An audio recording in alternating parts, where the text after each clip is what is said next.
سوراب ندی میں گندگیوں کا ڈھیر تشویشناک حد تک پھیلتا جا رہا ہے۔ اس سے نہ صرف ماحولیاتی آلودگی میں اضافہ ہو رہا ہے بلکہ سوراب ڈیم کے پانی کا معیار بھی متاثر ہو کر مضر صحت بن چکا ہے۔ تفصیلات جانتے ہیں نور شاہ نور کی اس رپورٹ میں۔ تربت شہر سے متصل پسنی روڈ پر سوراب ندی میں گندگیوں کا ڈھیر تشویشناک حد تک پھیل چکا ہے۔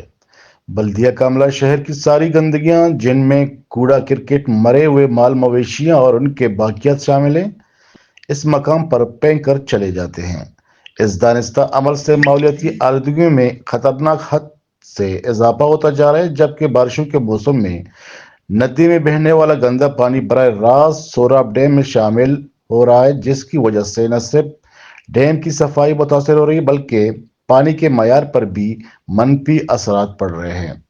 ڈیم کا آلودہ پانی نہ پینے کے قابل ہے اور نہ ہی نہانے دھونے کے قابل۔ آلودہ پانی کے استعمال سے مقامی آبادی کو صحت کے شدید خطرات لاحق ہو سکتے ہیں۔ متعلقہ اداروں کی غفلت کے سبب سوراب ڈیم کا پانی روز بروز مضر صحت بنتا جا رہا ہے۔ عوامی حلقوں کا کہنا ہے کہ اگر اسی طرح سوراب ندی پر گندگیوں کو پھینکنے کا عمل جاری رہا تو سوراب ڈیم گندگیوں سے بھر جائے گا اور وقت سے پہلے ڈیم کی افادیت ختم ہو جائے گی۔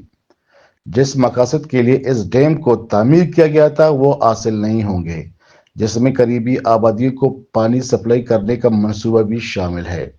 واضح ہے کہ بلدیہ کا عملہ سوراب ندی کے جس جگہ پر شہر کی گندگیوں کو پھینک رہے ہیں، یہ پسنی اور پیدار کا مین شاہراہ ہونے کے ساتھ ساتھ سیر و تفریح کی بھی جگہ ہے، جہاں پر اکثر اوقات شہری سیر و تفریح کے لیے نکلتے تھے۔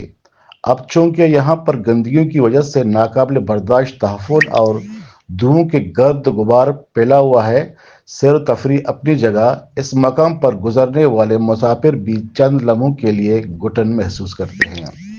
عوامی حلقوں نے کئی بار متعلقہ اداروں سے اپیل کی ہے کہ سوراب ندی پر گندگیوں کو پھینکنے کا نوٹس لے، لیکن ابھی تک متعلقہ اداروں کی طرف سے کوئی اقدام اٹھانے کی زحمت سامنے نہیں آ رہی ہے اور گندگیوں کے ملبے کئی کلومیٹر تک پھیلتے جا رہے ہیں اور ماحولیاتی آلودگی میں خطرناک حد تک اضافہ دیکھنے کو مل رہا ہے۔